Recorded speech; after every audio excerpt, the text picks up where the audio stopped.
Hello there, and welcome to Sleepy Science Guide. If you found your way here tonight, maybe it's been one of those days.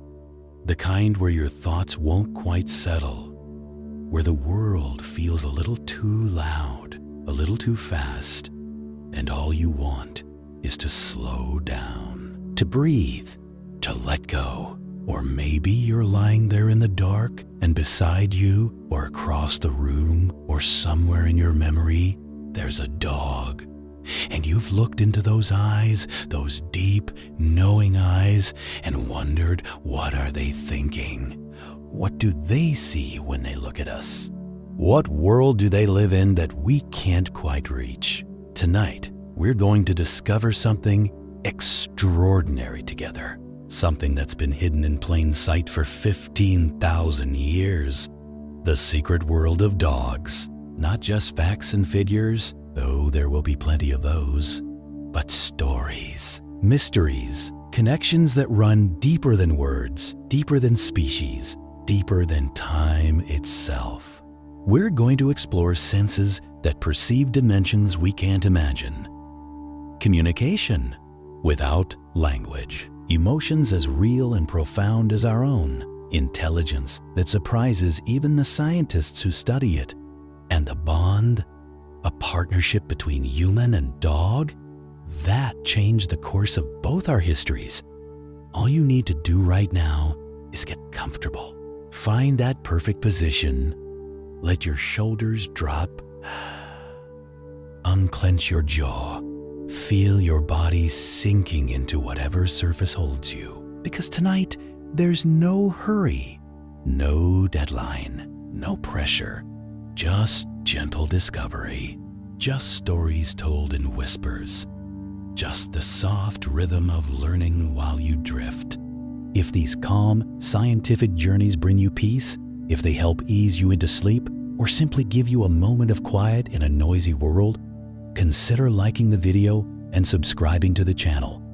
It helps others find this sanctuary too, one sleepy soul at a time. But there's no rush for that either. Just be here, be present, and let us carry you into the secret world of dogs. Now, close your eyes if you'd like, or keep them softly focused on nothing in particular. And let's begin. 15,000 years ago, maybe longer, maybe much longer. No one knows the exact moment, but somewhere on a night much like this one, under stars that looked almost the same as the ones above us now, something remarkable happened. Picture it, a vast wilderness, Europe perhaps, or Asia. A landscape of forests so thick that sunlight barely touched the ground, of plains that stretched to horizons that seemed endless, of mountains crowned with ice, and valleys carved by ancient rivers. And in this wilderness, two species lived, both hunters, both intelligent, both struggling to survive in a world that could be beautiful one moment and deadly the next. Humans. Small groups of them, maybe 20 or 30 individuals, moving through the landscape, following game, seeking shelter, gathering around fires when darkness fell, because fire meant safety. Fire meant warmth. Fire meant the dangerous things of the night would, mostly, stay away. And wolves, gray wolves, powerful and cunning, moving through those same forests in their own packs, hunting the same prey. Wary of humans, yes, but curious too, because where humans went, opportunity sometimes followed. Scraps of meat, bones with marrow still inside, the remains of a successful hunt. Most wolves stayed far away from human camps. Instinct told them that humans were dangerous, unpredictable. Better to keep to the shadows, to hunt their own prey, to avoid contact. But some were different. Maybe they were hungrier than the others. Maybe they were bolder. Maybe they were just curious. Night after night, these particular wolves would creep a little closer to the human camps. Not threatening, not attacking, just watching, learning, testing boundaries. At first, the humans reacted with fear. They shouted, threw stones, made themselves large and loud and frightening, because wolves were predators, and predators were dangerous. But these wolves didn't attack. They didn't show aggression.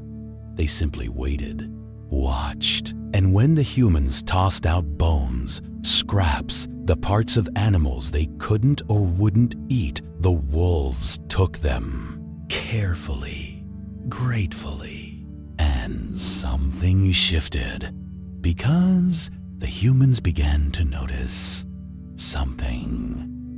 On the nights when those particular wolves were near, other, more dangerous predators stayed away.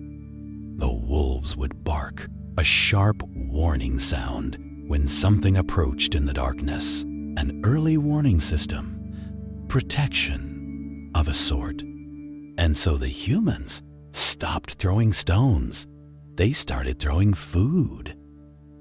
Instead, deliberately, an offering, a trade perhaps, though neither species could have articulated it that way. Come close, stay near, warn us of danger, and we'll feed you.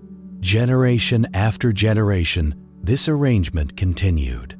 And slowly, imperceptibly at first, those wolves began to change. The ones that were gentlest, the ones that showed the least fear and aggression toward humans, they thrived. They got more food. They had more puppies. And those puppies inherited their parents' temperament. Over hundreds of generations, over thousands of years, this process of selection shaped the wolf into something new. Their faces began to change. The sharp, angular features softened. Snouts became shorter. Eyes became rounder, more expressive. Ears, which had stood rigidly alert, began to droop in some individuals. Tails, which had hung straight or been held level with the body, began to curl upward. Their size changed too. Some became smaller, less threatening. Others grew larger, more powerful, but in a way that suggested strength rather than menace. Their coats showed new colors, new patterns. Not just the gray and brown of wolves, but black and white, spotted and striped. Solid colors that had never existed in their wild ancestors. But the most profound change was invisible. It happened in their minds, in their hearts, in the very structure of their brains. These animals, these proto-dogs, began to attune themselves to humans in ways no other animal ever had. They learned to read human gestures, to understand tone of voice, to recognize individual faces, individual scents, individual footsteps. They learned to look where a human pointed, to come when called, to understand that human emotions, human needs mattered, and humans changed too. They began to see these animals not as wolves, not as threats or merely as tools, but as something else.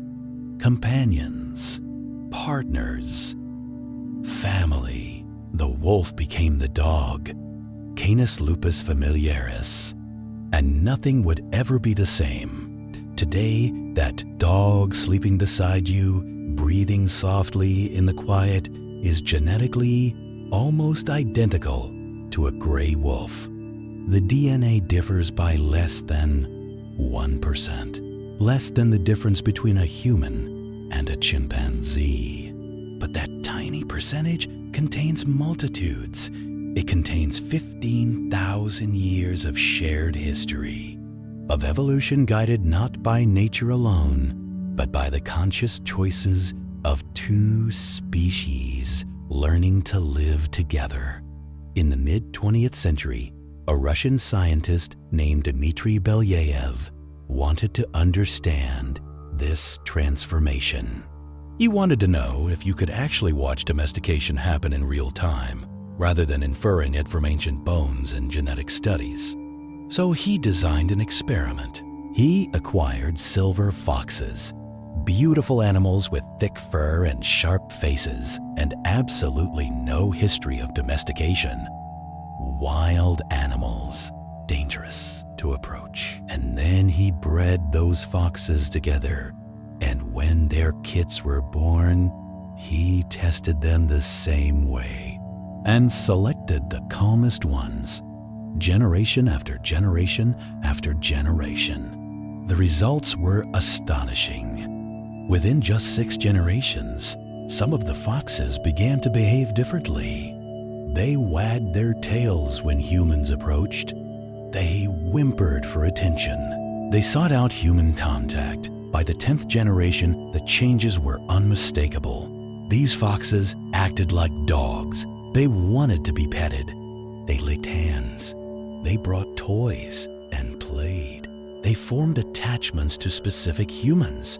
But even more remarkably, their appearance began to change. Changes that Belyaev hadn't selected for.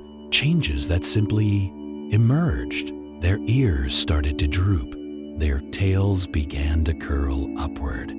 Their snouts shortened slightly. Patches of white appeared in their fur, creating patterns, piebald markings that made them look less like wild animals and more like pets.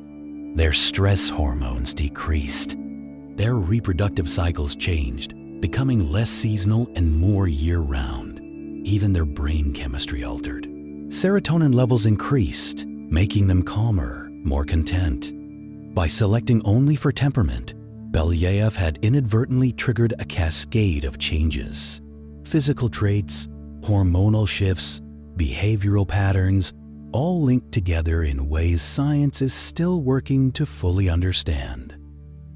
He had recreated domestication. He had turned wild foxes into something remarkably like dogs in less than 50 years, a process that, in nature, with wolves and humans, had taken thousands of years, but followed the same pattern. The lesson was profound. Domestication isn't just training. It's not just teaching an animal to obey commands or tolerate human presence. It's genetic. It's biological. It's a fundamental rewiring of behavior and physiology that happens at the deepest levels of an organism. When you select for friendliness, for trust, for the ability to bond, the body follows. A gentle temperament creates a gentle face. Floppy ears signal approachability. A curled tail, held high and wagging, broadcasts friendliness. The physical traits we find cute in dogs, the traits that make us want to care for them, are actually byproducts of selecting for emotional connection. And so, over 15,000 years, maybe more, through choices made around countless fires, in countless settlements, across every continent that humans reached, the wolf became the dog, and the dog became everything. Throughout human history, wherever people went, dogs followed. Across the Bering Land Bridge, into the Americas, on boats across the Pacific to remote islands, through deserts, over mountains, into every ecological niche humans could survive in. And dogs adapted, changed, diversified. In ancient Egypt, dogs were sacred. They were associated with Anubis, the god who guided souls through the afterlife, who weighed hearts against the feather of truth.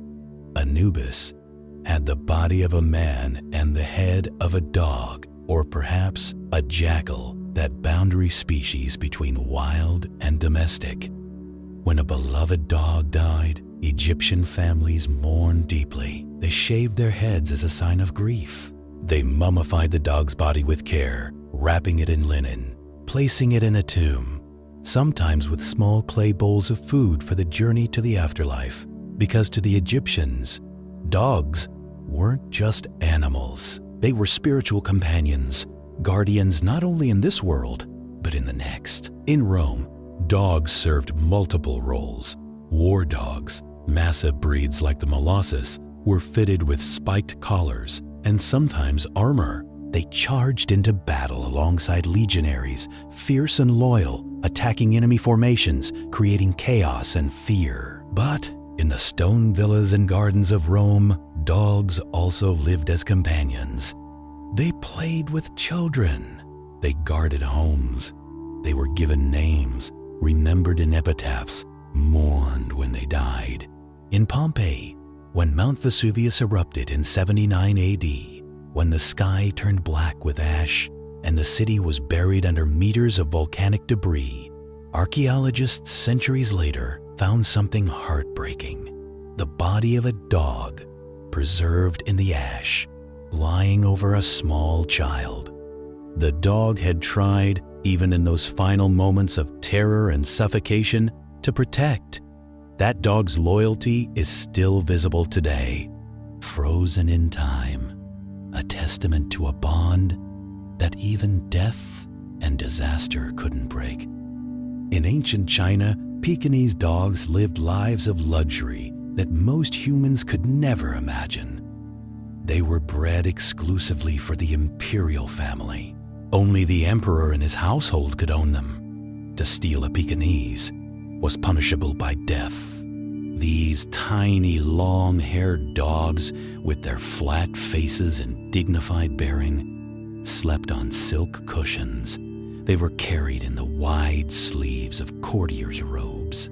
They were given titles and treated as royalty because, in essence, they were royal, living symbols of imperial power and prestige. In Scandinavia, Vikings took their dogs seriously enough to bury them alongside their human companions.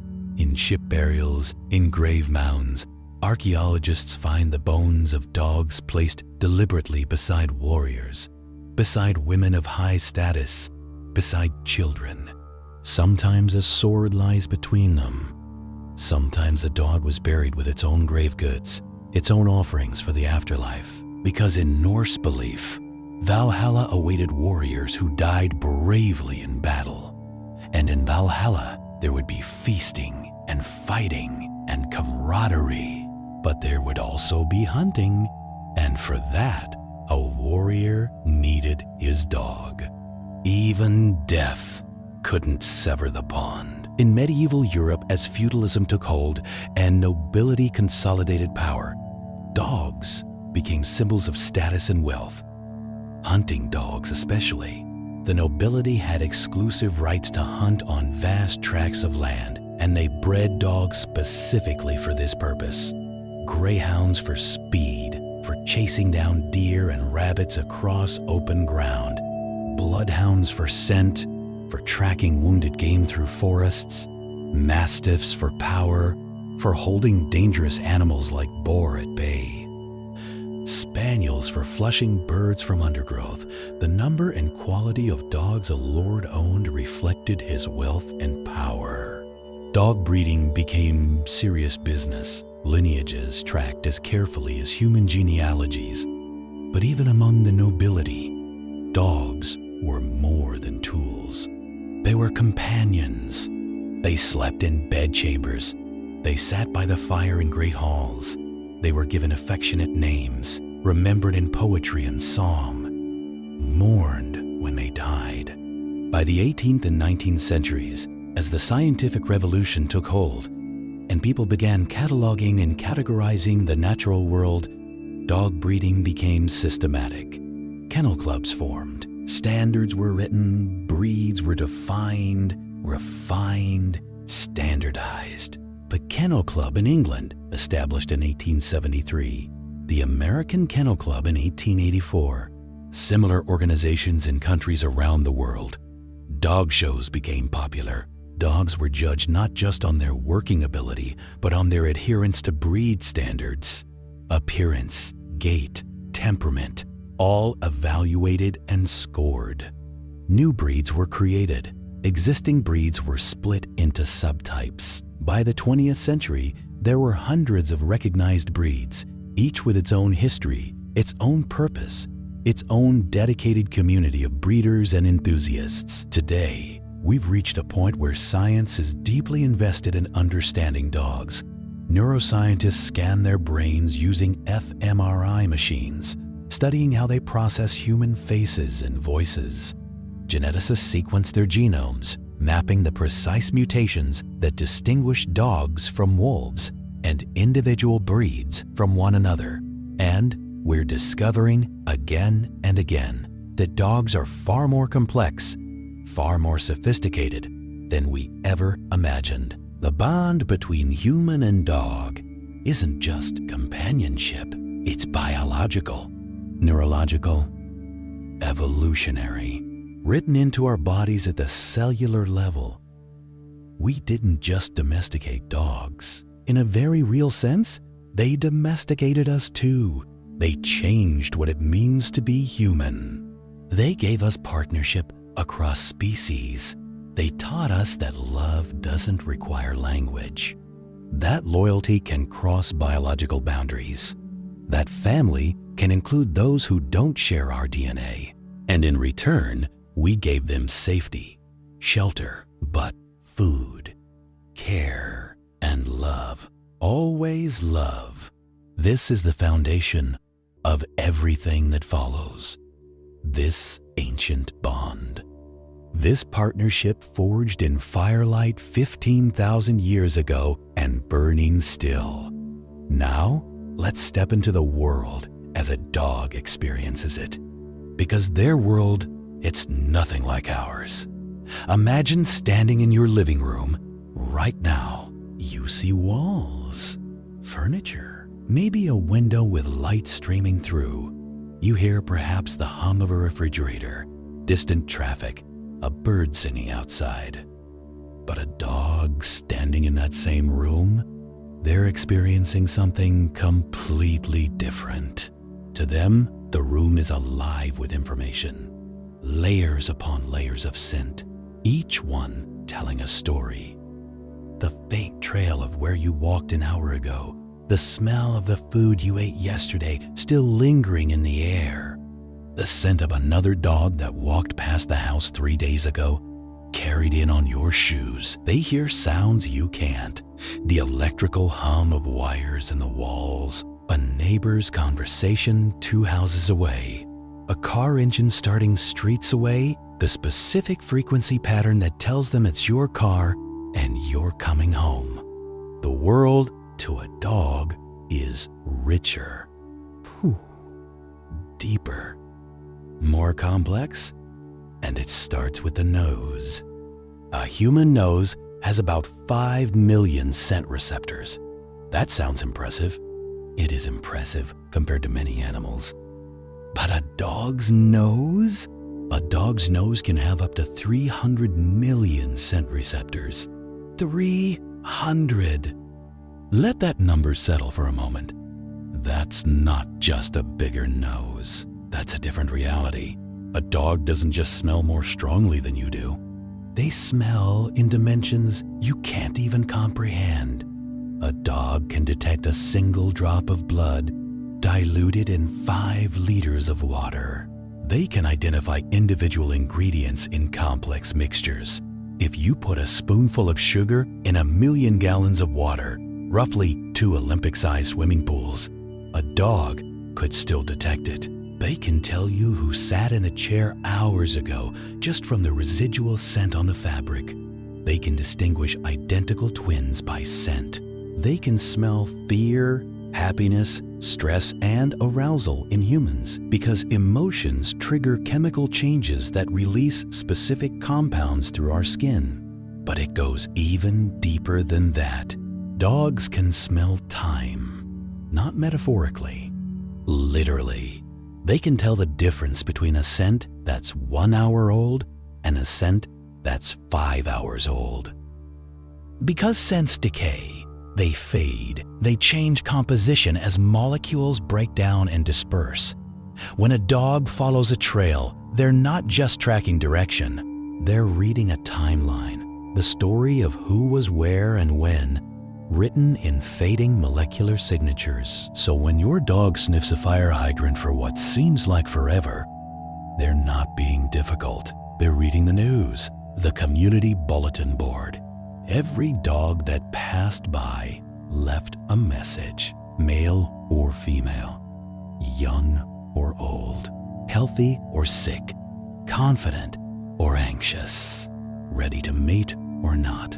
And then your dog leaves their own message, a few drops of urine, their signature, their status update.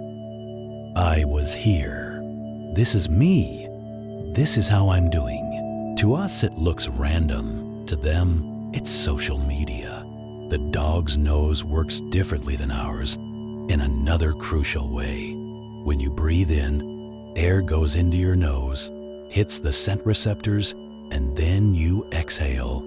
The same air goes out the same way it came in. But a dog's nose has separate airflow channels. When they inhale, air goes to the scent receptors through one route. When they exhale, it exits through a different route, through slits on the sides of the nose. This means they can smell continuously, even while breathing out. They never stop gathering scent information. A dog can run at full speed, panting heavily, and still process scents with perfect accuracy. And the wet nose? That's not just adorable, that's functional. A wet surface captures scent molecules more efficiently, like how smells seem stronger on a humid day.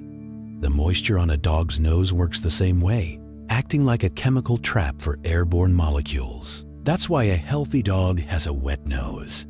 A dry nose means reduced scent capability. To a dog, that's like losing one of your primary senses.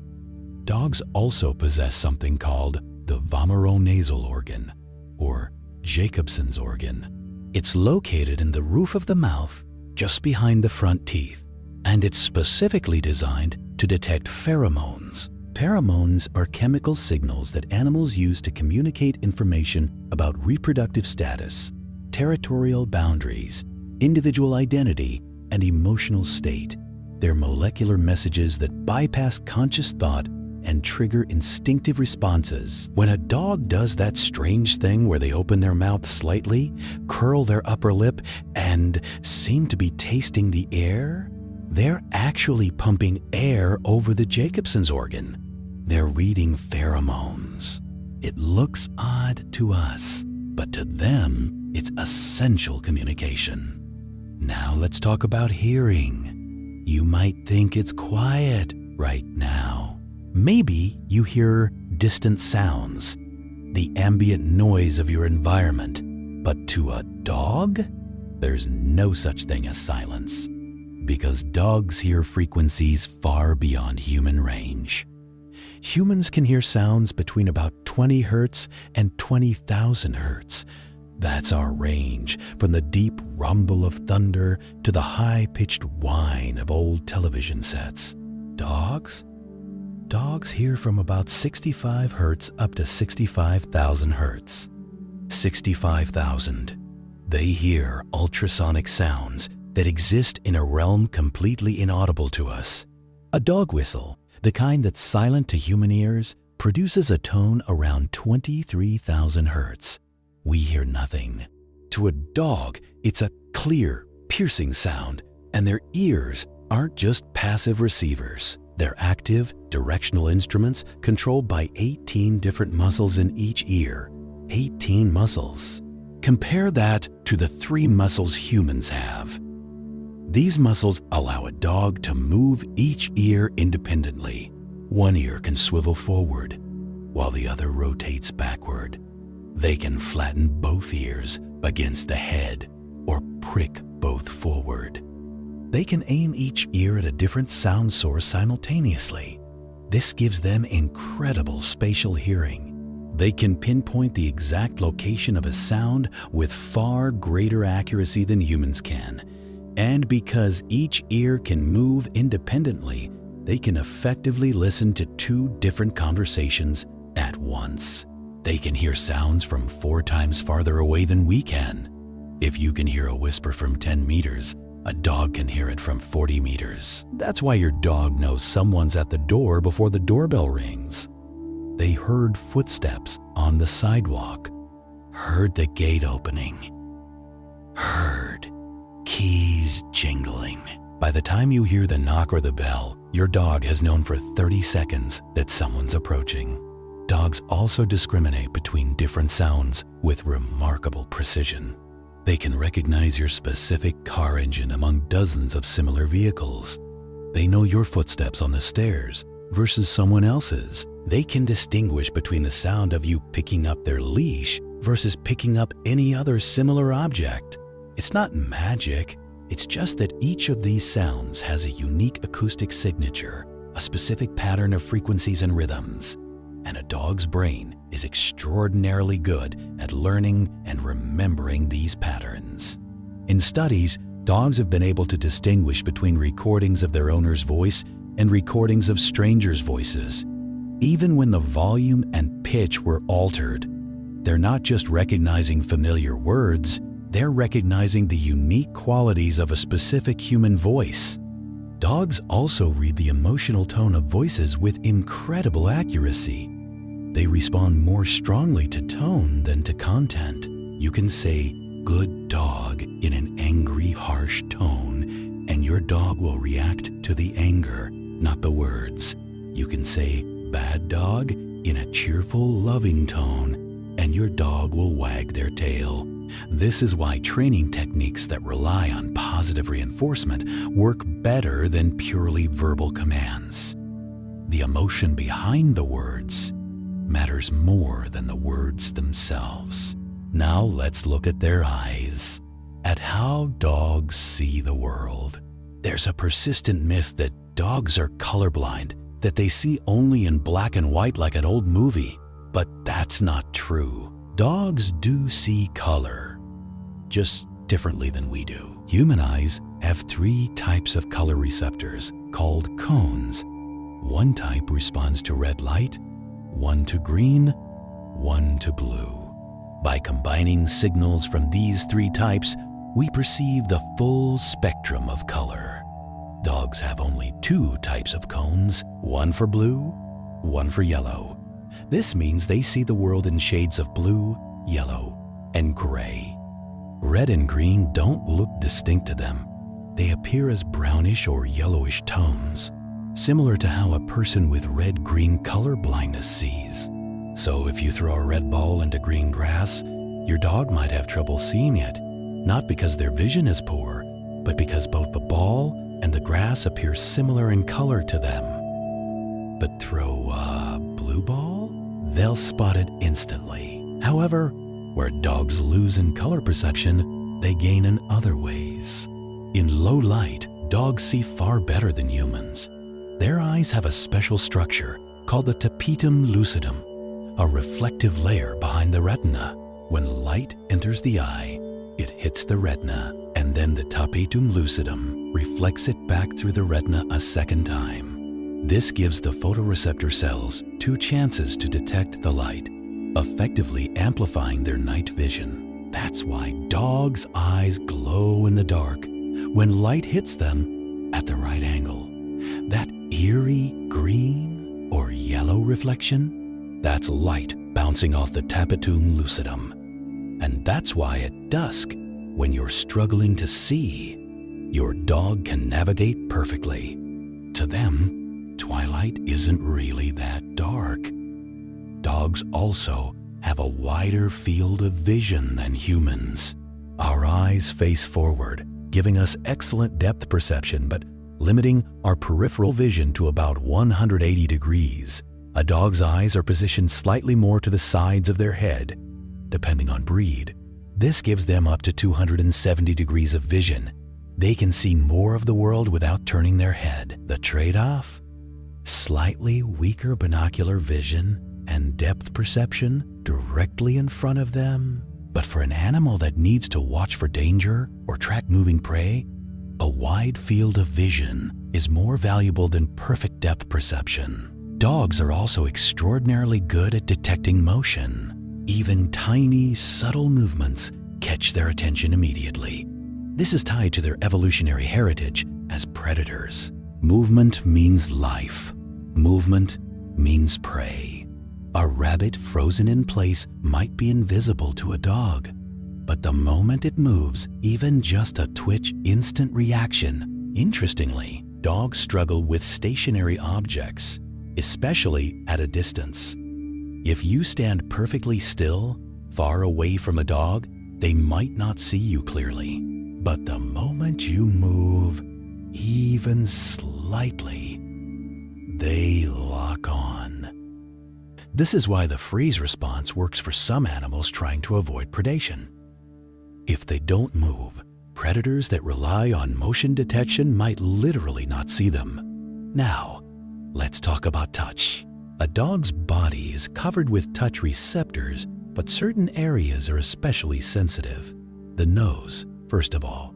It's not just for smelling, it's also a highly sensitive tactile organ.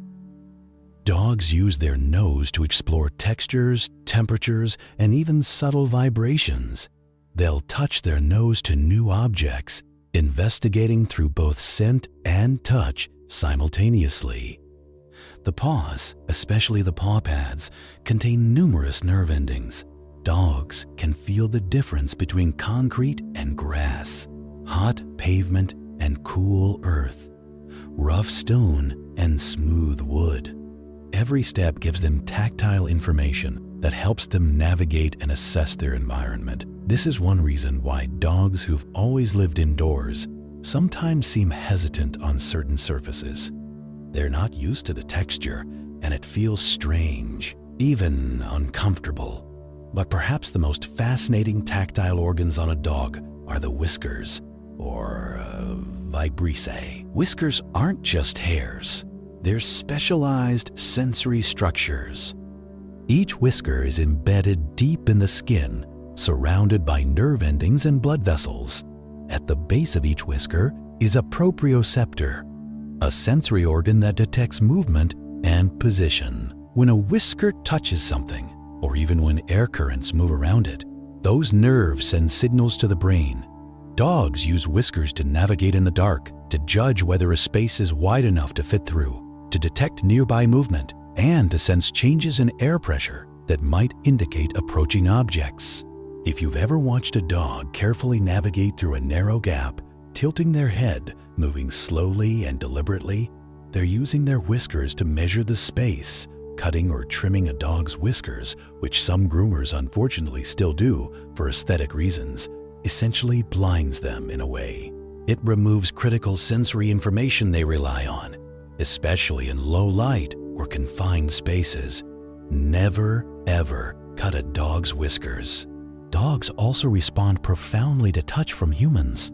A gentle stroke down the back, a scratch behind the ears, a hand resting on their head. These aren't just pleasant sensations. They trigger neurochemical responses. When you pet a dog calmly and gently, both you and the dog release oxytocin, the bonding hormone. Heart rate slow, blood pressure decreases, stress hormones drop. Touch between dog and human is a language. It says you're safe, you're loved, you belong here.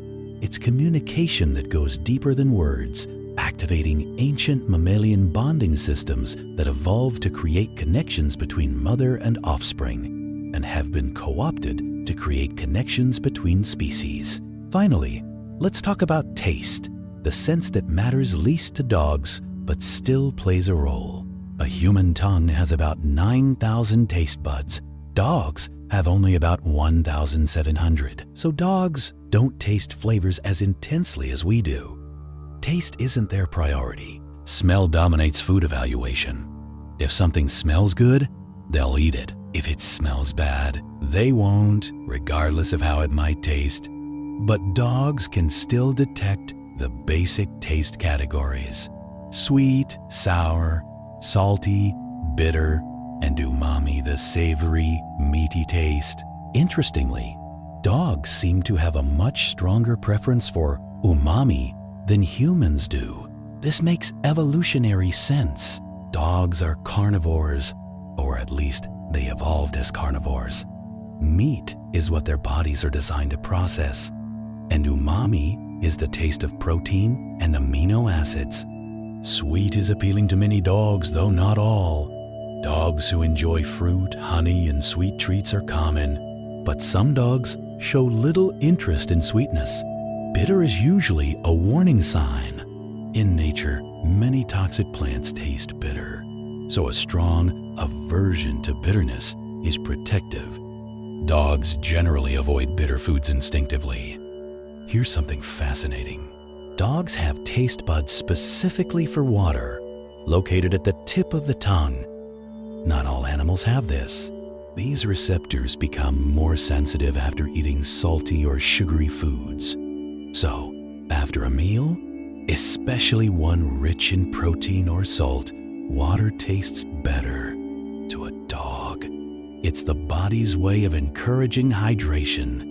Now imagine for a moment experiencing the world through a dog's senses simultaneously. You're standing in your home, but the air is thick with invisible stories. You smell the pizza that was delivered 3 days ago, faint but unmistakable. The perfume or cologne someone wore this morning. The postal carrier who came to the door 6 hours ago. Their unique scent signature still lingering on the doormat. You hear the refrigerator's compressor cycling on and off, a sound usually below your conscious awareness, but now clear. The neighbor's dog 2 houses away, scratching at a door. A car alarm 8 blocks over, barely audible to human ears, but sharp and clear to you. You see movement everywhere. A moth fluttering past the window, the sway of tree branches outside, shadows shifting as clouds pass over the sun. Every motion pulls your attention, ancient instincts screaming track that it might be important. Your whiskers detect the faint air current from the heating vent. Your paws feel the cool tile of the kitchen floor, the warmth of the carpet in the living room, the specific texture of each surface telling you where you are, even with your eyes closed. This is a dog's world, layered, complex, rich with information we simply cannot access. And in this world filled with so much sensory input, you are the center of everything. Your scent, your voice, your footsteps, your presence. To your dog, you are the most important thing in their universe. They know when you're coming home, not because they can read clocks, but because your scent in the house fades throughout the day. And when it reaches a certain level of faintness, they know it's almost time for your return. They know your emotional state before you fully processed it yourself, reading the chemical signals your body releases when you're happy, sad, stressed, or afraid. They know your routines, your patterns, your habits, because they've been watching, listening, smelling, learning every moment you've been together. Your dog isn't just living with you.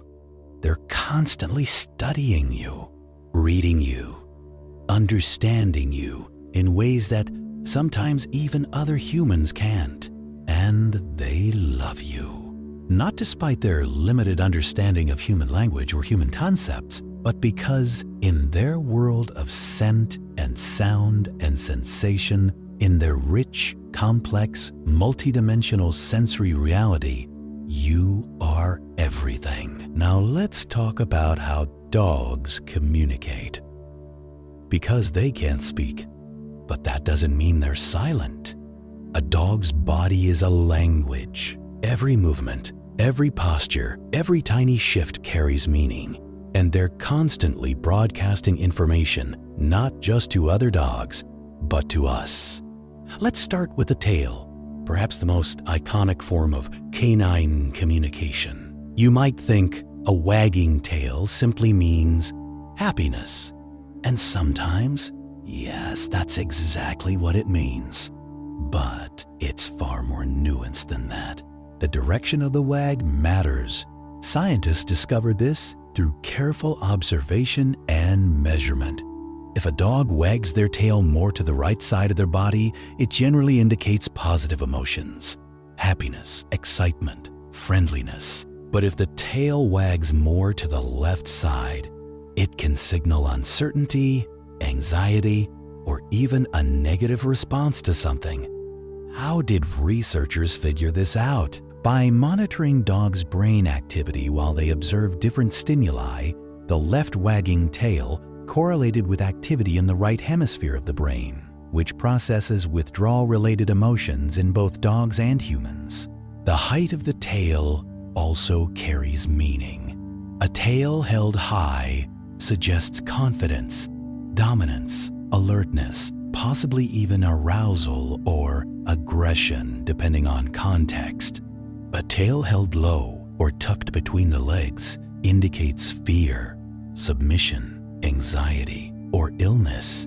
The speed of the wag is important too. A slow, deliberate wag often means the dog is cautious, assessing the situation, uncertain how to respond.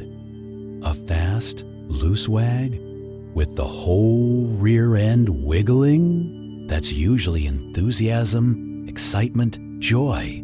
But a fast, stiff wag, especially with the tail held high and the body tense, that can indicate overarousal, which might tip into aggression if the dog feels threatened or challenged. The tail isn't just expressing emotion. It's a complex signaling system that other dogs and observant humans can read from a distance. This is one reason why docking tails, cutting them short for aesthetic reasons, is problematic beyond the obvious welfare concerns. It removes a crucial communication tool, making it harder for dogs to signal their intentions and emotional states to each other. Now let's look at ears. Ear position is another major component of canine body language. When a dog's ears are up and forward, they're alert, interested, focused on something. This is the position of attention and engagement. When the ears are pulled back flat against the head, it typically means fear, submission, or sometimes, in a relaxed dog lying down, simple contentment. Context matters enormously. If the ears are slightly forward but relaxed, not rigidly pricked, the dog is calm but attentive, comfortable in their environment but aware. Different breeds have vastly different ear shapes, of course. Erect ears like in German Shepherds, floppy ears like in Basset Hounds, semi-pricked ears like in Border Collies. But even with floppy ears, you can observe the base of the ear moving, the muscles adjusting position. The message is still there, just expressed differently. Now, the eyes.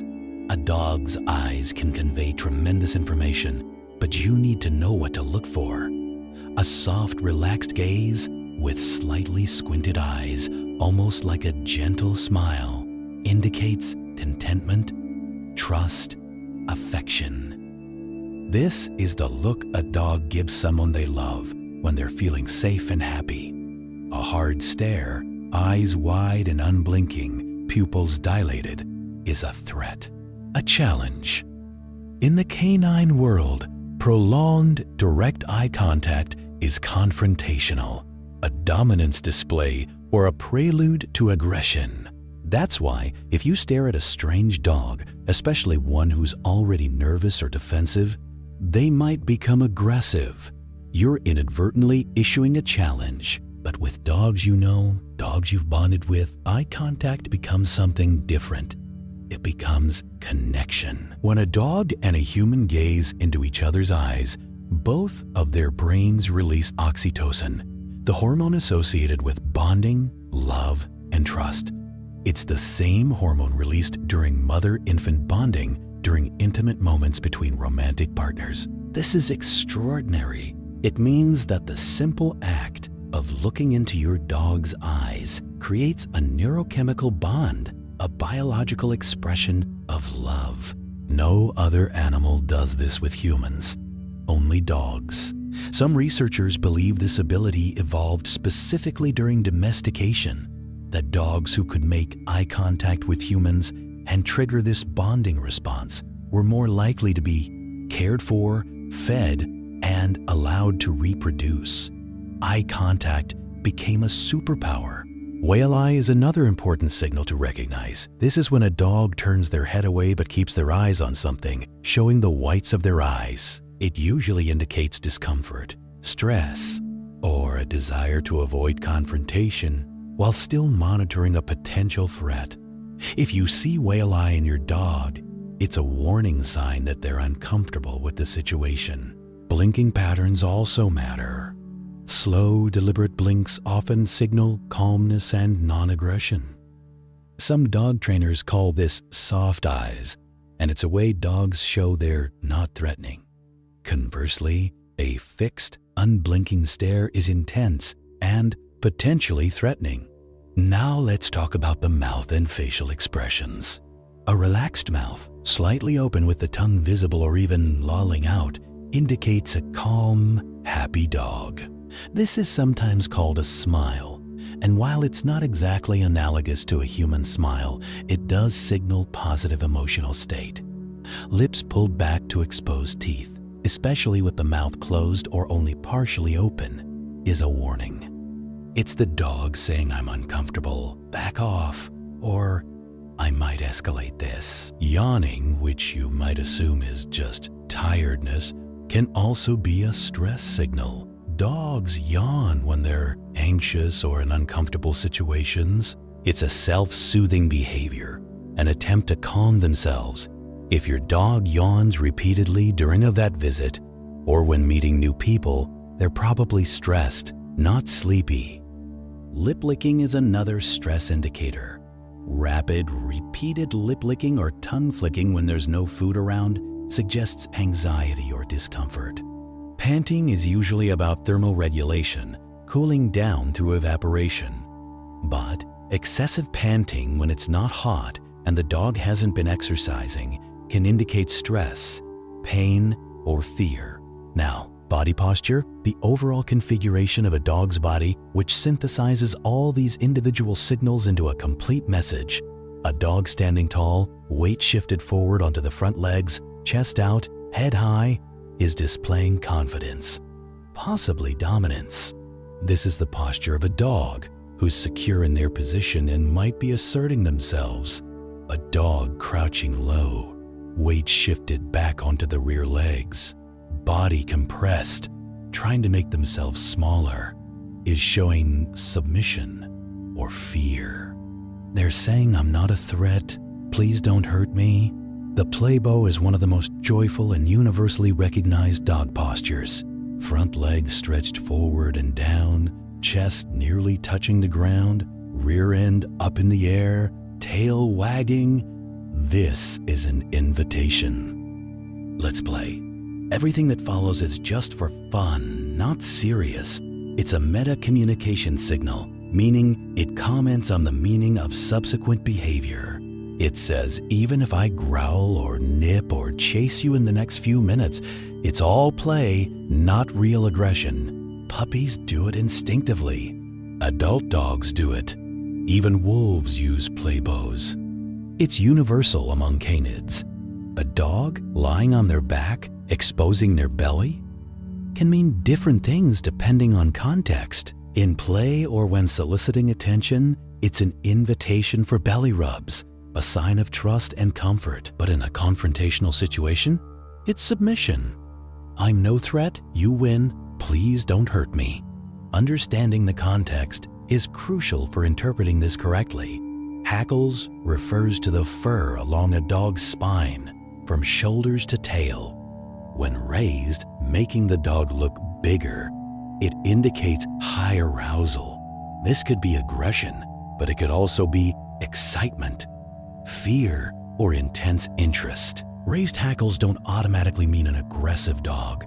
They mean an aroused dog. You need to look at other signals to determine what kind of arousal it is. Now, let's talk about scent-based communication, which is central to how dogs interact with each other, but largely invisible to us. When two dogs meet, they don't shake hands or exchange names.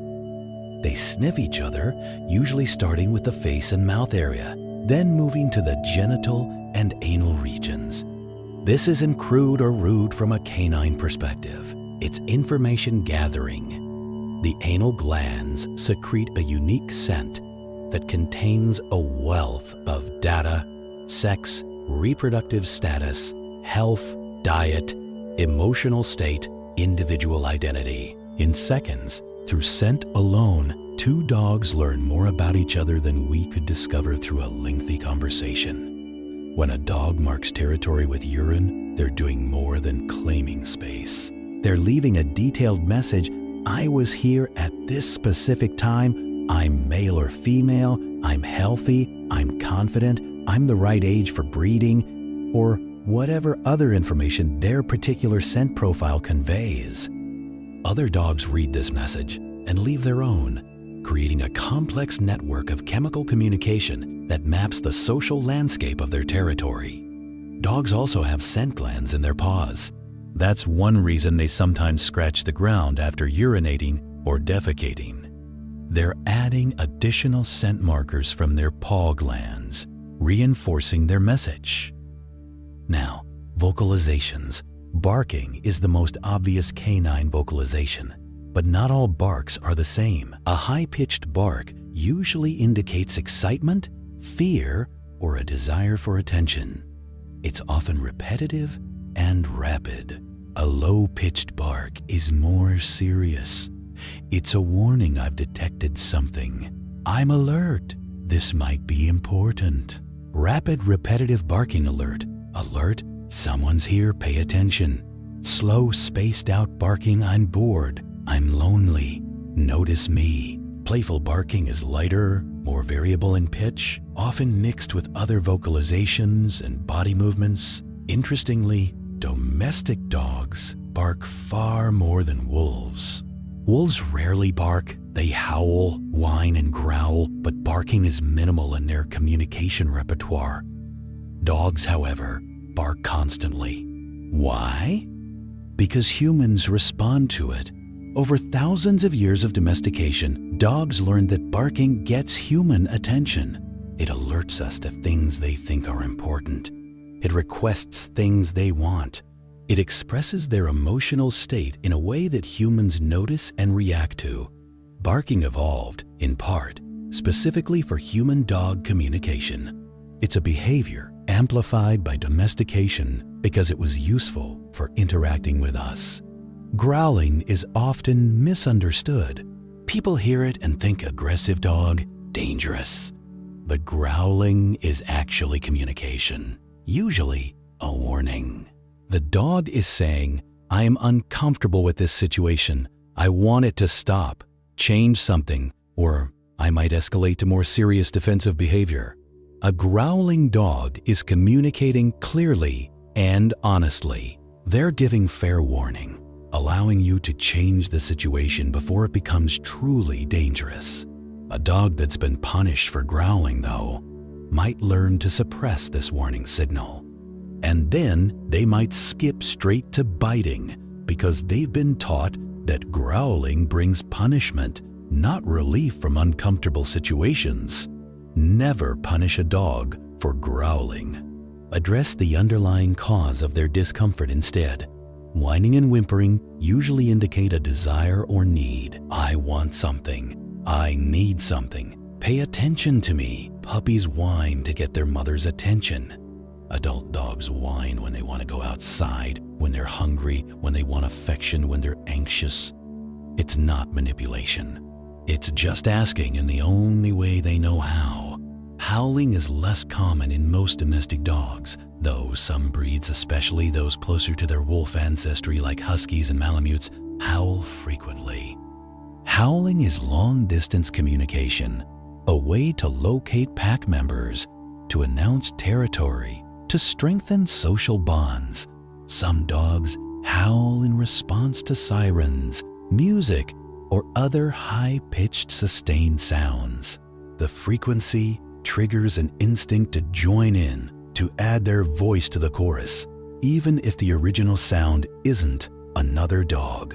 It's not distress. It's just instinct.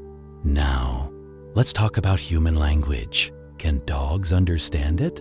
Yes, to a significant degree. The average dog can learn somewhere between 150 and 200 words, not just commands like sit and stay, but nouns: ball, walk, car, dinner, names of people and other pets, even some verbs and adjectives.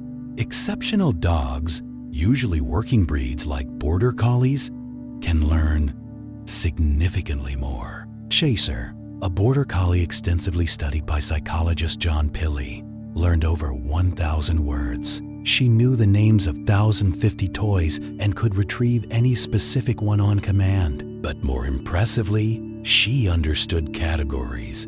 She knew that certain toys were balls, others were frisbees, others were soft toys. She could follow commands like take ball to frisbee, demonstrating understanding of grammatical structure.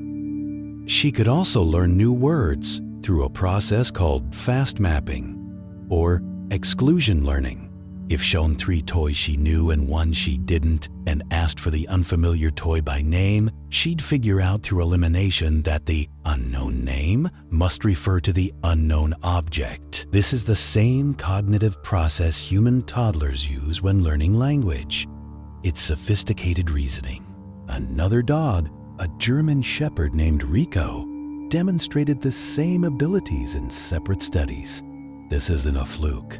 Multiple dogs have shown these capabilities. Dogs don't just listen to words, though. They listen to tone, inflection, emotion, and they weigh tone more heavily than content. In brain imaging studies, researchers found that dogs process words in the left hemisphere of their brain and emotional tone in the right hemisphere, the same pattern humans show. They're integrating both types of information to understand our communication. You can say you're such a bad dog in a cheerful, affectionate tone, and your dog will respond to the positive emotion, wagging their tail. The words mean less than the feeling behind them. You can say good boy in a harsh, angry tone, and your dog will react to the anger, becoming submissive or anxious. This is why the way we speak to dogs matters as much as, if not more, than what we say. Dogs also read human gestures better than almost any other animal, including our closest primate relatives. If you point at something, a dog will look where you're pointing. Chimpanzees don't do this reliably. Human infants don't do it until around 1 year old. But dogs, even puppies with minimal training, understand pointing. They've evolved to interpret human communicative gestures. In studies comparing dogs, wolves, and even human-raised wolves, dogs consistently outperform wolves at understanding human gestures. This isn't just about intelligence, it's about specialization. Dogs have been shaped by evolution to communicate with humans in ways wolves simply weren't. They watch our faces constantly, tracking where we look, responding to our facial expressions, reading our intentions from tiny micro-expressions and body language cues. They follow our gaze. If you look at something with interest, your dog will often look at it too. They understand turn-taking in interactions. They know when it's their turn to respond in a game or training session. Some dogs even understand deception. In experiments, dogs have shown the ability to mislead humans or other dogs to protect resources they value, suggesting they have some theory of mind, some understanding that others have different knowledge than they do. Now, let's talk about empathy, because this is where dog communication becomes truly profound. Dogs show empathy, and we can demonstrate this scientifically. In studies where humans pretended to cry or show distress, Dogs approached the distressed person more often than a neutral person, even when the distressed person was a stranger. They didn't just approach seeking attention for themselves. Their behavior was directed at comforting the person. They would nuzzle, rest their head on the person's lap, stay close, all behaviors associated with empathy and consolation. When brain scans were done on dogs while they listened to human emotional vocalizations, their brains showed activation in regions associated with emotional processing when they heard crying or distress sounds, but not when they heard neutral sounds. Their brains respond to our emotions. Dogs can also distinguish between happy and angry human faces, even in photographs. In experiments, dogs were shown pictures of the same person making different facial expressions. When shown happy faces, they approached readily, tails wagging. When shown angry faces, they hesitated, showed stress signals like lip licking and yawning. Sometimes avoided looking at the image. They know what our faces mean.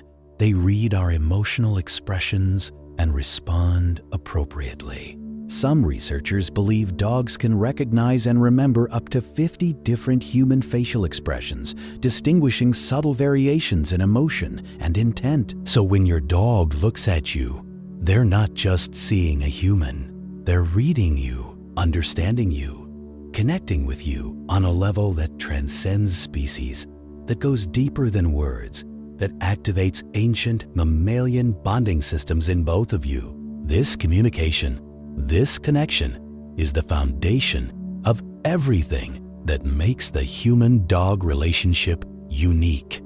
Now let's talk about something profound.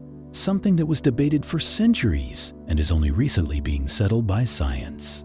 Do dogs have emotions? Do they truly feel? For a long time, many people said no.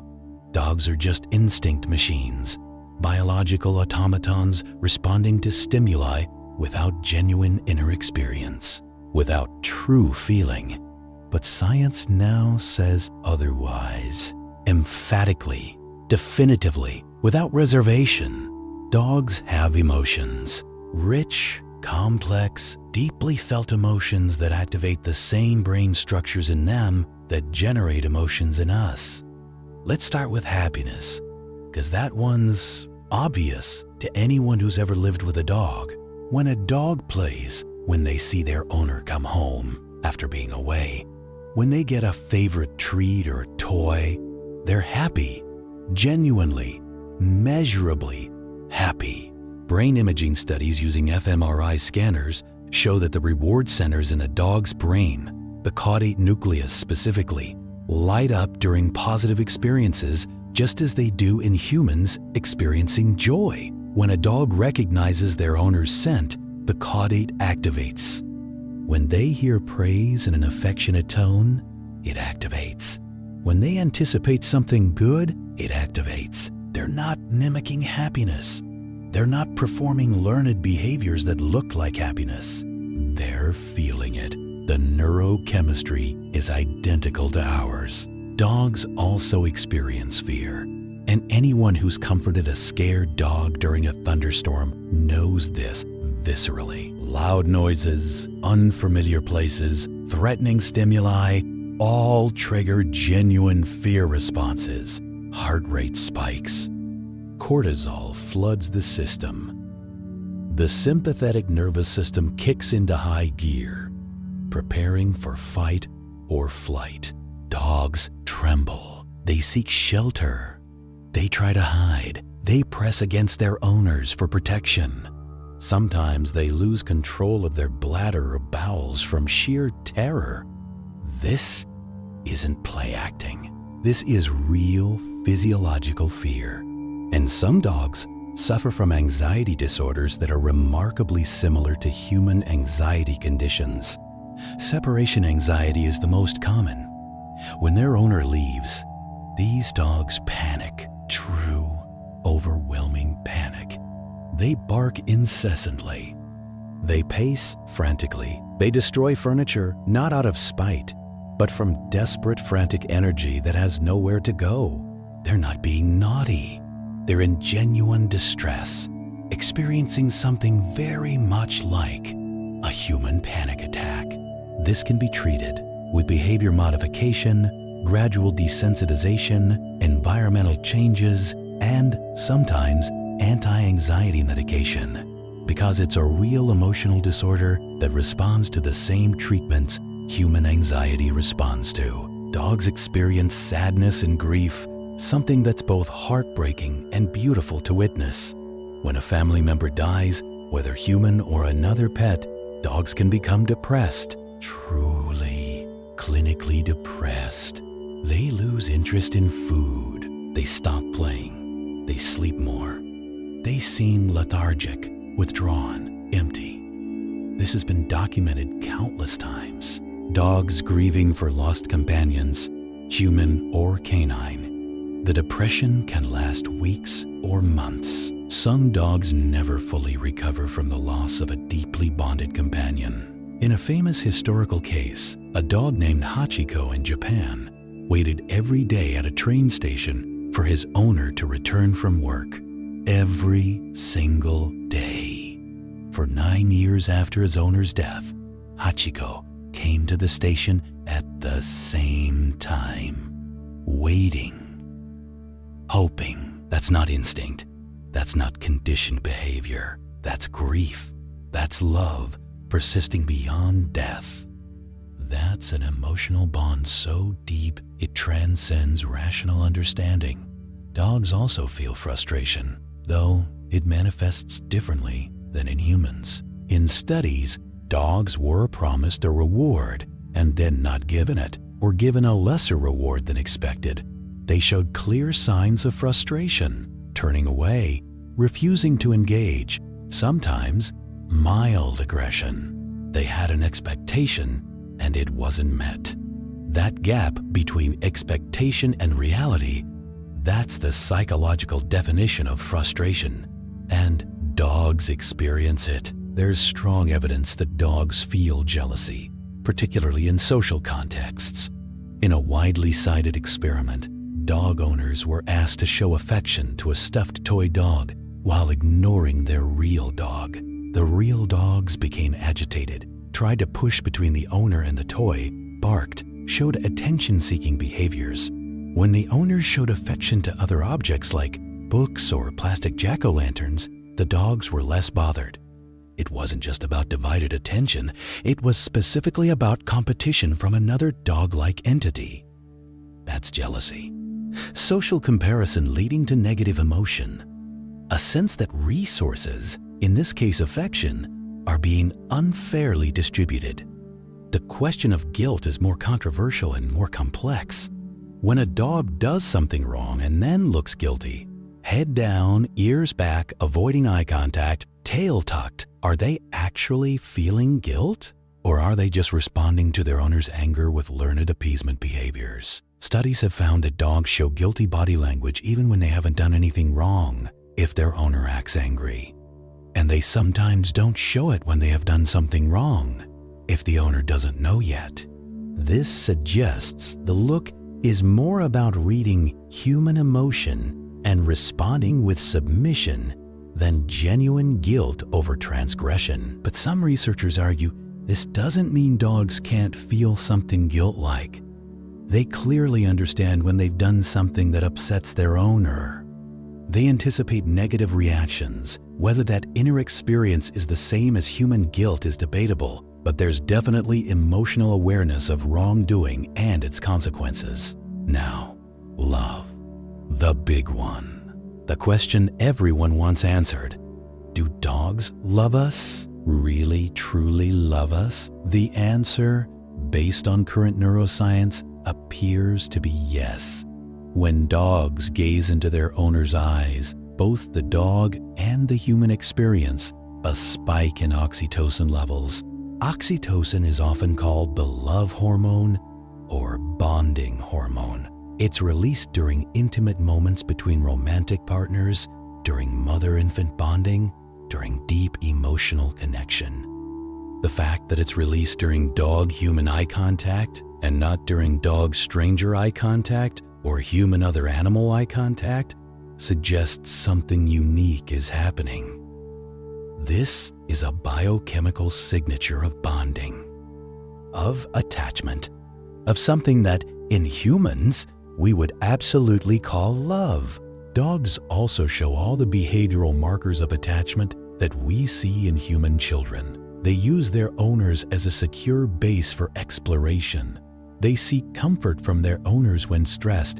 They show distress when separated and joy when reunited. In studies using Ainsworth's strange situation test, originally designed for human infants, dogs show attachment patterns remarkably similar to those of children. Some are securely attached, confident when their owner is present, distressed but able to be comforted when reunited after separation. Some show anxious attachment, clingy and panicky. Some show avoidant attachment, seeming independent, but showing stress markers even when appearing calm. These are the same patterns we see in human attachment, suggesting dogs experience bonding and connection in deeply similar ways. So yes, dogs love, not metaphorically, not anthropomorphically, but as a real neurobiological phenomenon that can be measured, observed, and studied. Now, let's talk about consciousness. One of the hardest questions in all of science. Are dogs self-aware? Do they have a sense of I? The classic test for self-awareness is the mirror test. You put a mark on an animal's forehead that they can't see without a mirror. Then you show them a mirror. If they touch their own body where the mark is, they've demonstrated they understand the reflection is them, not another animal. Humans pass around age 2. Great apes pass. Dolphins pass. Elephants pass. Magpies pass. A few other species pass. Dogs typically don't pass the mirror test. They show little interest in their reflection, or they react to it as another dog briefly before losing interest. But many scientists argue the mirror test is flawed for dogs because it's vision-based, and dogs are scent-oriented animals. Their primary sense is smell, not sight. When researchers designed a scent mirror test, the results were different. Dogs were presented with containers of urine, some their own, some from other dogs. They spend significantly less time investigating their own scent and showed clear interest in novel scents. This suggests they recognize their own scent as distinct from others, which is a form of self-recognition, just through a different sensory modality. So, dogs might have self-awareness, but expressed through scent rather than vision. The mirror test might simply be the wrong tool for measuring it in a species that doesn't rely primarily on visual information. Do dogs understand past and future? Do they have episodic memory and the ability to anticipate? Evidence suggests yes, at least in limited forms. Dogs clearly form expectations based on patterns.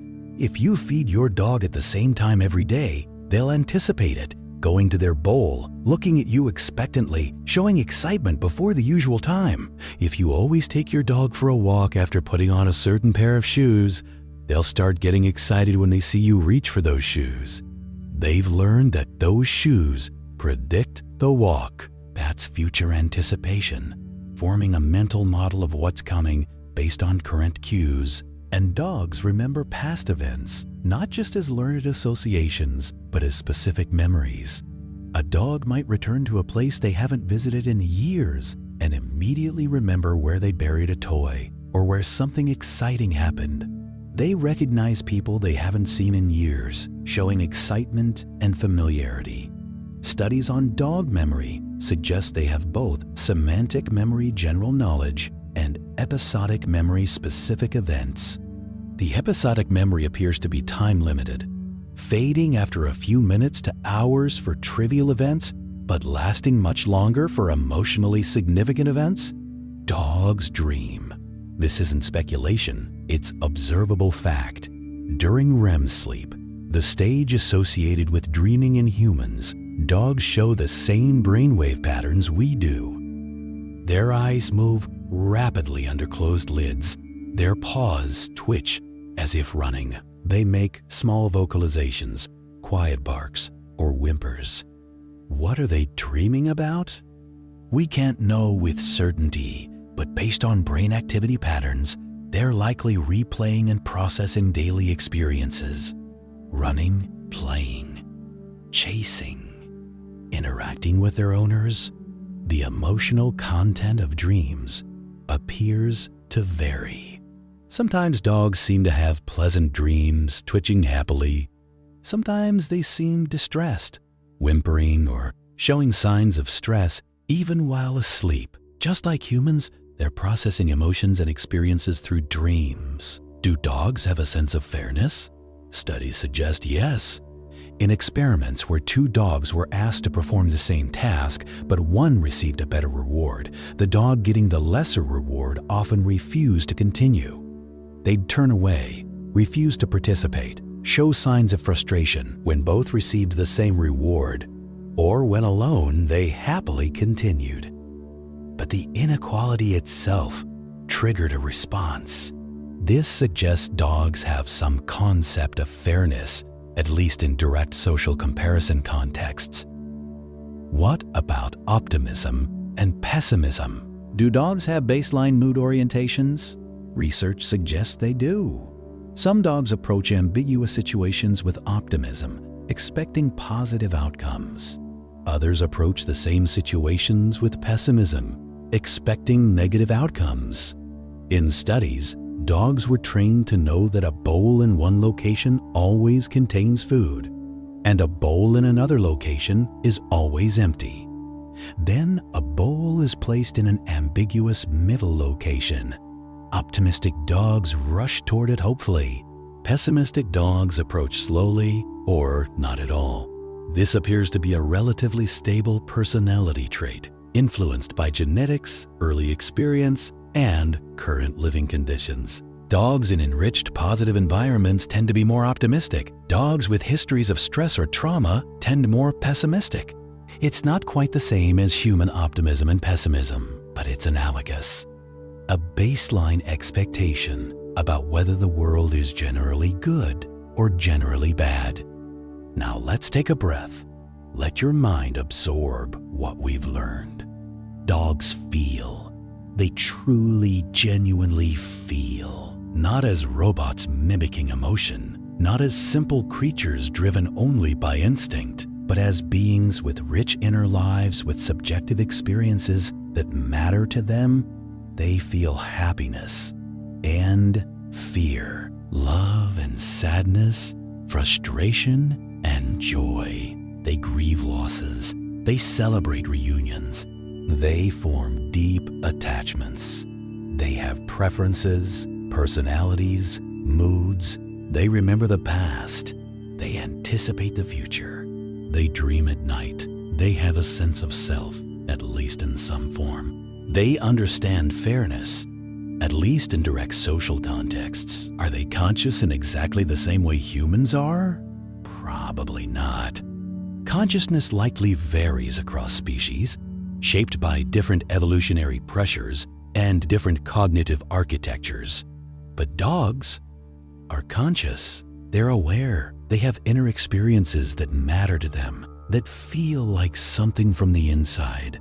And when your dog looks at you with those soulful eyes, when they press against you for comfort, when they greet you with unbridled joy after you've been gone, those aren't empty behaviors. Those are expressions of genuine emotion, genuine connection, genuine love. Your dog isn't just living with you.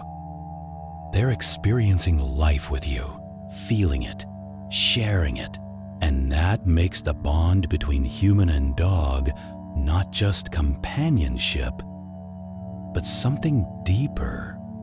A meeting of minds, a joining of hearts, a relationship that matters on both sides, emotionally and experientially. Now, let's explore the mind of the dog, their intelligence, their capacity to learn, to reason, to solve problems. How smart are dogs? That's a harder question than it seems. Because intelligence isn't one thing, it's many things, and different species excel at different types of intelligence. If you define intelligence as abstract reasoning, symbolic thought, or mathematical ability, dogs aren't as impressive as humans or great apes. But if you define intelligence as social cognition, communicative flexibility, or adaptive learning, dogs are extraordinary. They've evolved specifically to understand and cooperate with humans in ways no other species has. The average dog has cognitive abilities roughly equivalent to a 2-year-old human child.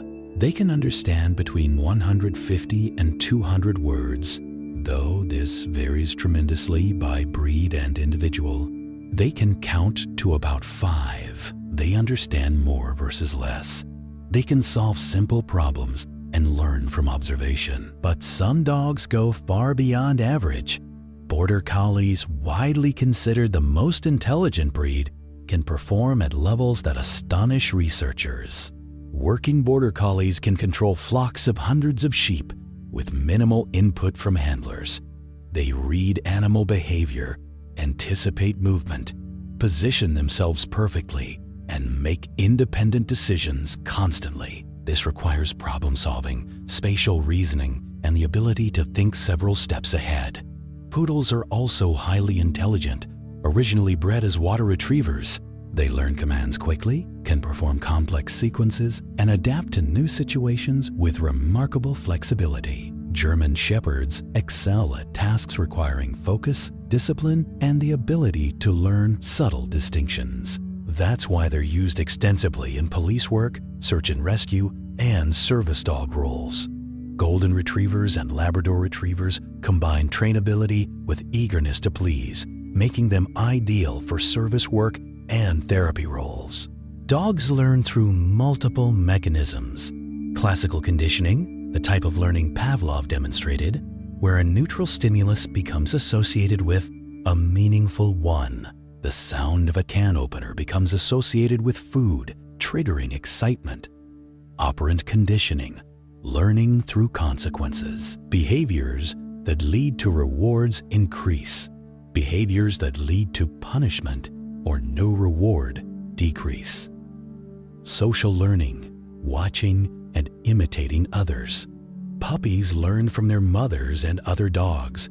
Adult dogs can learn by observing humans or other dogs solve problems. Cognitive learning, understanding relationships between events, forming mental maps, solving problems through reasoning rather than just trial and error. Dogs have working memory, the ability to hold information temporarily while using it, but their working memory is shorter than ours. Studies suggest about 5 minutes for incidental information. This has important training implications. If you correct a dog more than a few minutes after an unwanted behavior, they won't make the connection. Immediate feedback is essential. Long-term memory in dogs can span years, even decades. They remember people they haven't seen in years. They remember places visited long ago. Emotionally significant events seem to be stored more vividly. Dogs understand object permanence. If you hide a toy, they know it still exists. This seems obvious, but it's actually a significant cognitive achievement that develops gradually in human infants. Dogs can track invisible displacement. If you show a dog a toy, hide it in your hand, move your hand behind a barrier, leave the toy there, and bring your empty hand back, many dogs will search behind the barrier. They mentally track the toy's location even though they didn't see the transfer. Dogs can count after a fashion through a process called subitizing. They can instantly recognize small quantities up to 4 or 5 without consciously counting. Show a dog 2 piles of treats, one with 3 and one with 5, and they'll usually choose the larger pile. Beyond 5, discrimination becomes harder and more approximate. Dogs solve problems through trial and error, but also through insight, Sometimes you can see a dog pause, seeming to think, then suddenly try a new approach that works. That's not random trial and error. That's reasoning. Dogs learn differently based on their personality and breed. Some are highly food motivated. Treats drive their learning. Others are praise motivated. Verbal approval and affection matter more. Some are toy motivated. Play is the ultimate reward. Effective training recognizes individual differences and adapts. Dogs have limited attention spans compared to humans. Adult dogs can focus intensely for about 5 to 15 minutes. After that, efficiency drops. This is why good training sessions are short, varied, and end positively. Stress dramatically impairs learning. When frightened or anxious, cognitive resources shut down in favor of survival mode. This is why punishment-based training is less effective than reward-based training. Fear blocks learning. Dogs engage in contextual learning. They associate behaviors with specific environments. A dog might know sit perfectly at home, but seem to forget it at the park. They haven't forgotten. They've learned it in the context of home and need practice generalizing. Dogs read human communication better than any other animal, including chimpanzees. They follow pointing. They respond to gaze direction. They read facial expressions. They've evolved to be specialists in understanding. Some dogs even understand deception. In experiments, dogs have misled humans to protect resources, suggesting theory of mind, the understanding that others have different knowledge. Dogs have individual personalities. Some are bold, some are social, others more independent. Some are energetic, others calm. These personality traits are partly genetic, partly shaped by early experience, and remarkably stable throughout life. So when we ask how smart are dogs, the answer depends on what we're measuring. At abstract reasoning, moderately intelligent. At social intelligence and human communication, exceptionally intelligent, possibly unmatched. They're not smart in the way we're smart. They're smart in the way they need to be smart, and that's no less remarkable. Now let's turn to the dog's body, to their remarkable physical capabilities. Dogs are athletes, survivors, adapted for an astonishing variety of tasks. Let's start with speed. Greyhounds are the fastest dogs, reaching speeds up to 70 kilometers per hour, about 43 miles per hour. They use a double suspension gallop, where all 4 feet are off the ground twice in each stride. Their bodies are built for speed. Long legs, deep chest, flexible spine, high concentration of red blood cells for oxygen delivery. But speed is only one measure. Siberian Huskies excel at endurance. They can run 100 to 150 kilometers per day, pulling sleds in sub-zero temperatures. Day after day, for weeks, their metabolism is incredibly efficient, burning fat for sustained energy. Their coat insulates against extreme cold. Their paws are adapted to ice and snow. In the early 1900s, Husky sled teams delivered life-saving diphtheria serum across nearly 1,100 kilometers of Alaskan wilderness in 5.5 days during a blizzard. The lead dog, Balto, became legendary. Jumping ability varies by breed. Border Collies can clear jumps over 2 meters high, more than 6 times their own shoulder height. Most dogs swim instinctively. Put a dog who's never seen water in a pool and they'll immediately dog paddle.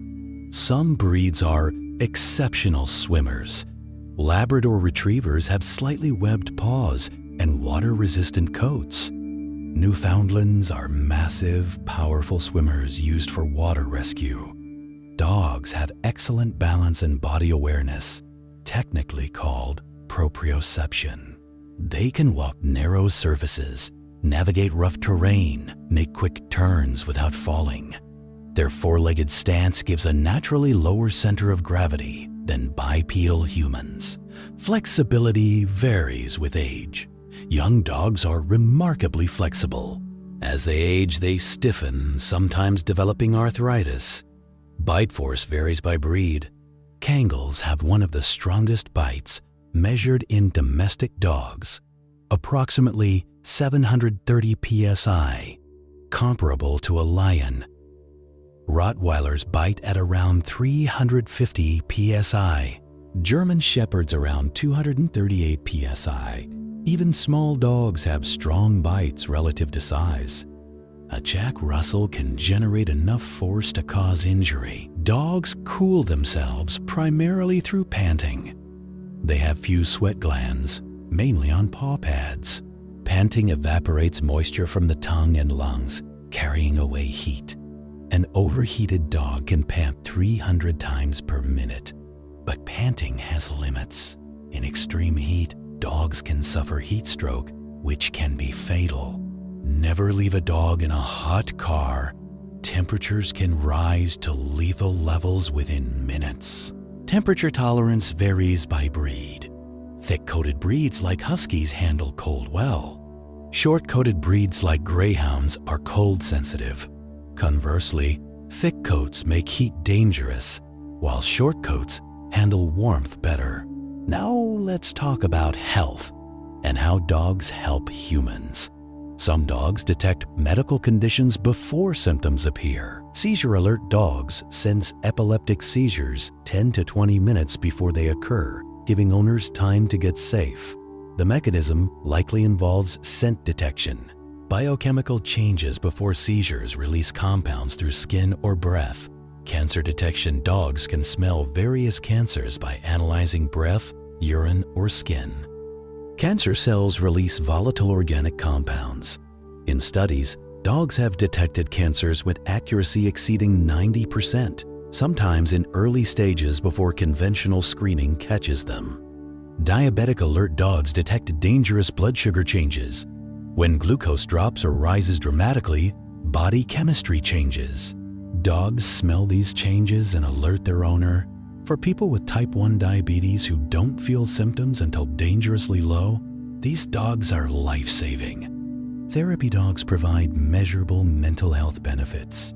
Interaction with therapy dogs lowers cortisol, reduces blood pressure, increases oxytocin and serotonin. For people with PTSD, anxiety, or depression, dogs provide calming, grounding presence.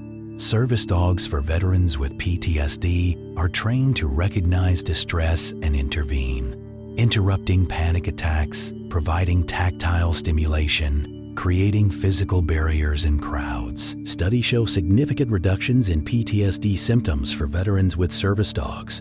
Dogs help children with autism.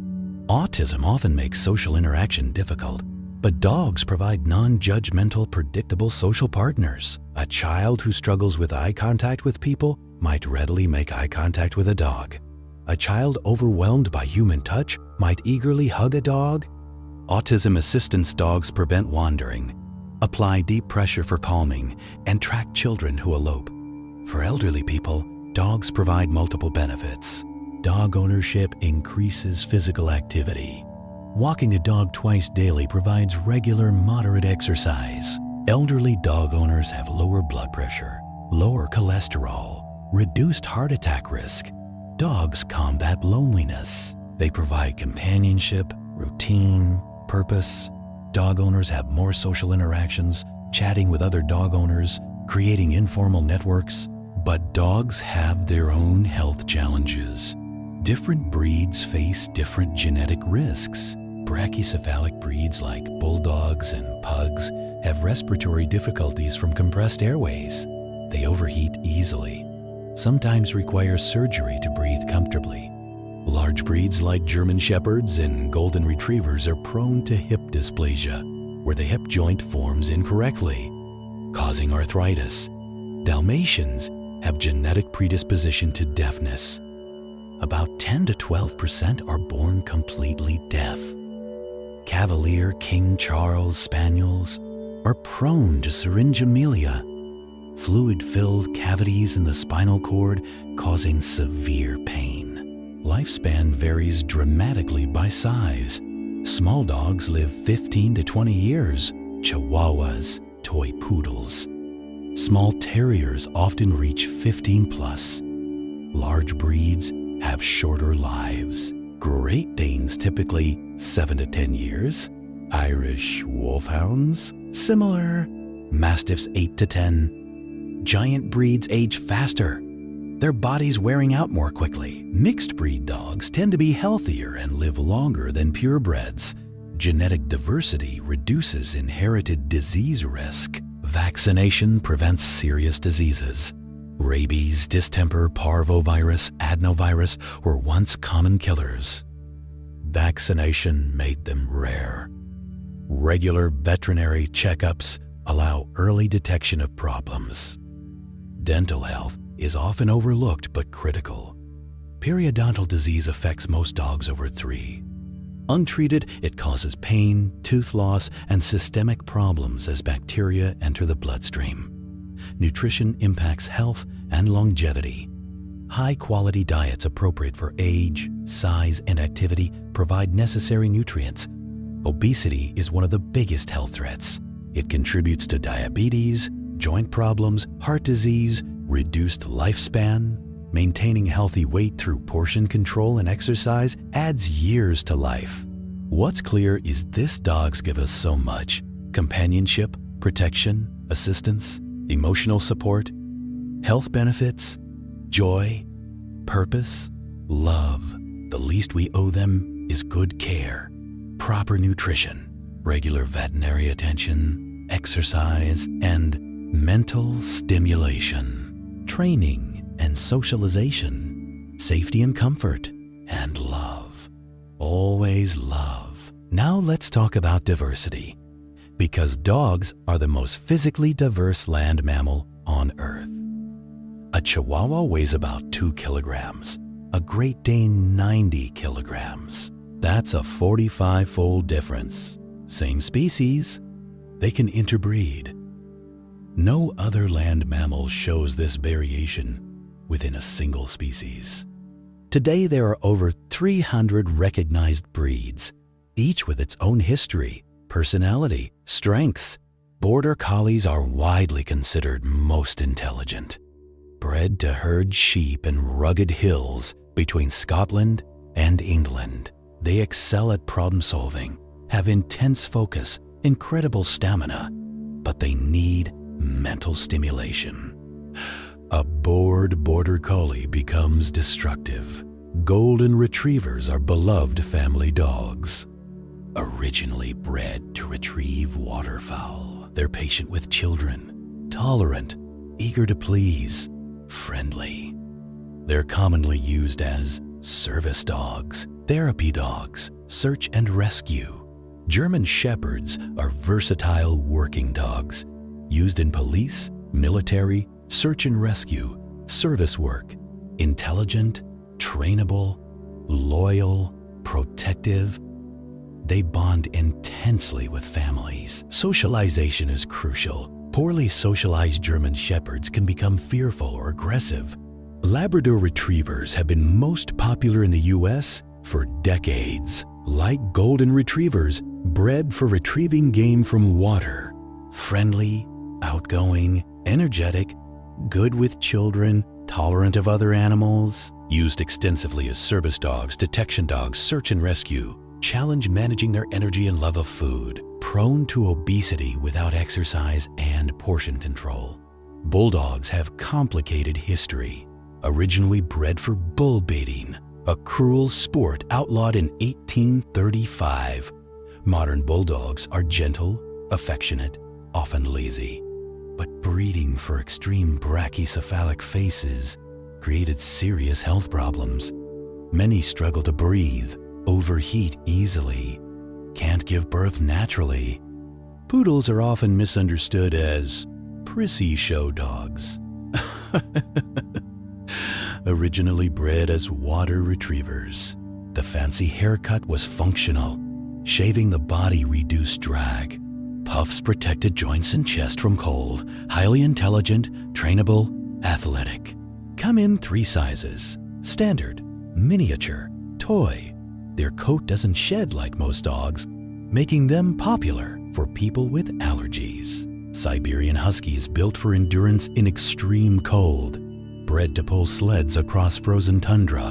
Independent, intelligent, strong prey drive, known for escaping yards and wandering. Beautiful, friendly, often vocal, howling rather than barking. Require significant exercise and stimulation. Beagles are scent hounds bred for tracking rabbits. Exceptional noses even by dog standards. Single-minded focus following scents. Friendly, good with children, generally social with other dogs. Can be vocal with distinctive bay. Food motivated, which helps training but requires weight management. Dachshunds bred to hunt badgers in burrows. Long, low body allowed, entering underground dens. Brave, tenacious, tough for their size. Come in different coat types and 2 sizes. Body shape creates health risks, particularly intervertebral disc disease. Rottweilers, powerful, confident dogs. Originally herded cattle and pulled carts. Loyal, protective, calm with families. Large, strong, naturally wary of strangers. Training and socialization essential. Mixed breeds deserve special mention. They make up huge proportion of pet dogs worldwide. Genetic diversity generally makes them healthier than purebreds, less prone to inherited diseases, tend to live longer. Every mixed breed, unique, one-of-a-kind combination. Adopting from shelters saves lives while gaining loyal companions. The diversity is staggering. Tiny Chihuahuas to massive Irish Wolfhounds. Sleek Whippets to fluffy Samoyeds. Some bred for speed, some for strength, some for scent, some for companionship, but all descended from that first wolf who walked out of darkness into firelight, all carrying the legacy of 15,000 years of partnership, all in their own way, perfect. And now we've come to the end of our journey. Through 15,000 years of history, through senses we can barely comprehend, through emotions as real as our own, through intelligence that surprises us, through bodies adapted for 1,000 purposes, through hundreds of breeds, each unique. We've explored the secret world of dogs, but here's the truth, it's not really secret at all. It's been here all along, hidden in plain sight, in every wagging tail, every joyful greeting, every patient wait by the door, every gentle nuzzle when you're sad. Dogs have been telling us who they are, what they feel, what they need, what they offer, for 15,000 years. We just had to learn to listen, to watch, to understand, and now, maybe you see your dog differently, or dogs in general differently, not as simple creatures driven by instinct and appetite, but as complex beings with rich inner lives, with senses that perceive worlds we can't access, with emotions that matter to them as much as ours matter to us, with intelligence shaped by evolution to understand us better than any other species. Maybe right now there's a dog beside you, sleeping, breathing softly, paws twitching as they dream.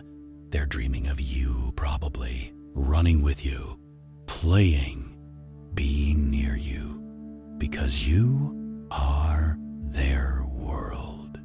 Or maybe you're alone, but you're thinking of a dog you once knew, a dog you loved, or a dog you'll meet someday, a shelter dog waiting, hoping, wondering if today is the day someone comes for them. Dogs give us so much. Companionship that crosses the species barrier. Protection, service, therapy, joy, purpose, unconditional love. The least we owe them is to see them clearly, to understand them, to care for them, to love them back. If you have a dog, tomorrow look into their eyes, really look, and know that when they look back, they're seeing you with depth and clarity we're only beginning to understand. They know you. They love you. And that bond, that connection, is one of the most extraordinary relationships in nature. If you don't have a dog, maybe now is the time. Shelters overflow with dogs of every size, every personality, every story. Each one hoping for a chance. Each one ready to offer loyalty, affection, and devotion to someone who'll take them home. Every dog deserves to be loved, and every person deserves the love of a dog. Tonight, as your eyes grow heavy, as sleep begins to pull you gently under, think about this. 15,000 years ago, a wolf and a human took a chance on each other, crossed the boundary between species, created something new, and that choice reverberates still in hundreds of millions of dogs living with humans worldwide, in countless bonds of love and loyalty, in the soft sound of breathing beside you, in the rhythm of 4 paws on a sidewalk, in the joy of a reunion, in the comfort of knowing you're not alone. The secret world of dogs isn't really secret. It's been here all along, waiting for us to notice, to appreciate, to cherish. And now you know, now you've seen it. The world through their eyes, their nose, their heart. So rest now, let your thoughts dissolve, let your breathing deepen. And if you dream tonight, maybe you'll dream of dogs. Running through fields, playing in snow, looking at you with those eyes that see straight into your soul. And maybe, somewhere in the quiet darkness, a dog dreams of you too. If these calm journeys through science and story bring you peace, don't forget to like the video and subscribe to the channel. It helps others find this sanctuary. Good night, sleep well, and may dogs, in all their secret wonder, be in your dreams